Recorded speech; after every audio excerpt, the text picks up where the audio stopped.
That it does. Michael Bond, I appreciate you you coming back and talking with us. A rare look inside a room a lot of people have heard about. Appreciate your perspective. Thank you very much, Michael Bond. Thanks. We're going to go now to one of the last interviews that Miles O'Brien did with 4 of the astronauts who were aboard today's flight of the Columbia. I believe this is an interview he did with the 4 who, while they were in orbit, while they were in space, took place just a couple days ago. Take a look. Say hello to the crew of the Space Shuttle Columbia, now traveling above the Pacific at 17,300 miles an hour, 150 miles above us, waving to us. Let's give you an idea of who's who. This is Ilan Ramon, the first Israeli ever to fly in space. Kalpana Chawla, mission specialist on her 2nd mission. Rick Husband, the commander, 2nd mission. Laurel Clark, another space rookie. Bookended by space rookies here. Commander Husband, let's talk first of all about how everything's going. You got a menagerie of animals up there, too many scientific experiments to enumerate here, but generally speaking, how's it going? Well, things are going really great, Miles. We're having a great time up here. We had a great ride to orbit, and all the activation of the experiments in the Space Hab went extremely well, and we're really, we've got our space legs and up and running. Send it over to Colonel Ramon, please. Colonel Ramon, I'm curious what it was like when you had that opportunity on one of those early passes to look down at your home country and the Middle East in general. What were your thoughts at that time? I'll tell you the truth, it was pretty fast. It was actually today, and it went too fast. It was foggy or mostly cloudy, so I couldn't see much of Israel, just the north of Israel, and of course, I was excited.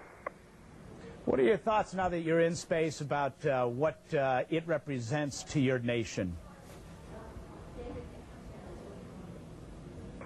I think it's a great start, and it's an opening for great science from our nation, and hopefully for our neighbors in the Middle East. Was the launch what you expected?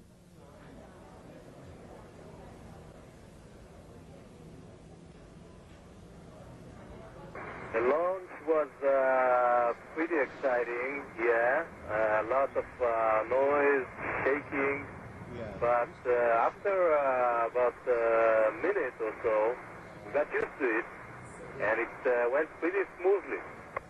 Security was very tight. A lot of concern before you ever fired off those solid rocket boosters. Did you ever, how aware of that were you? How much of an added concern was that for you?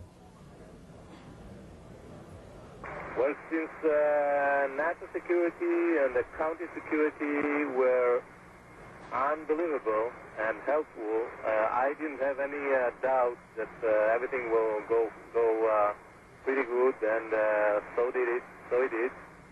And I was aware of it. I got there, my family, and I knew exactly what's going on there. It's interesting when you consider the risks astronauts take to be concerned about that on top of anything else. Send it over to Mission Specialist Chawla. I'm just curious if you could share for us a moment of what it's like being in that space hab. It's a scientific juggling act, isn't it? It really is. At any given time, we can be doing up to 2, 3, 4 experiments simultaneously. But it's a lot of fun. It's very stimulating, and we are enjoying it. The module is quite big, roomy, and we were able to put it in very good configuration for our work on the very first day, so it's been working out really well. And let's send it over to Laurel Clark. Laurel, are all these experiments working? You have 80-some experiments. They couldn't all be working as planned. Well, things are going very smoothly. As expected, there's some minor glitches, and the 8 minutes that it took us to get to orbit, we trained months and months for, and didn't have to use any of that preparation other than being aware and ready. For our science experiments, on the other hand, it's very fortunate that we've had such thorough training from such an excellent team on the ground. with the minor glitches that have occurred, he's been able to take care of them, and the team tell us on the ground they're getting tons of incredible data. Let's close with Colonel Ramon. I have an email question for you, Colonel. This comes from Great Britain. Don't you think it would have been a powerful evocation and image of humanity if you had flown with a Palestinian or an Arab crew member, and he wishes good fortune to you? Had you thought much about that? Well, as you probably know, an Arab man already flew in the 80s, so I'm not the first one from there. And I feel like I represent, first of all, of course, the State of Israel and the Jews, but I represent also all our neighbors, and I hope it will contribute to the whole world, and especially to our Middle East neighbors. All right, we're going to have to leave it at that. The crew, or at least a portion, the awakened crew of the Columbia, there are some of them asleep right now, 3 of them in bunks in the middeck.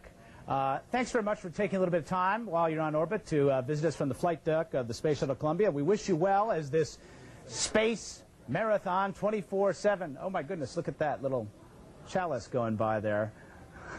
Anyway, thanks very much, and have a great mission. We appreciate it. It's always fun to watch that. Very sad indeed.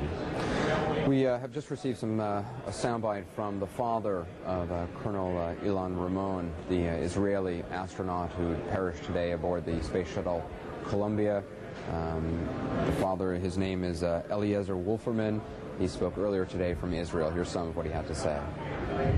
I can't believe it's happened. He was so happy for him. It was his top of his life, and that's what's happened. I have a connection with him in email.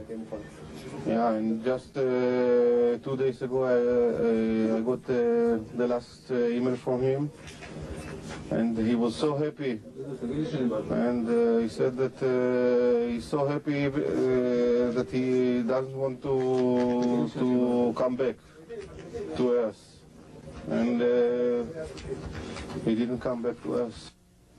Yeah.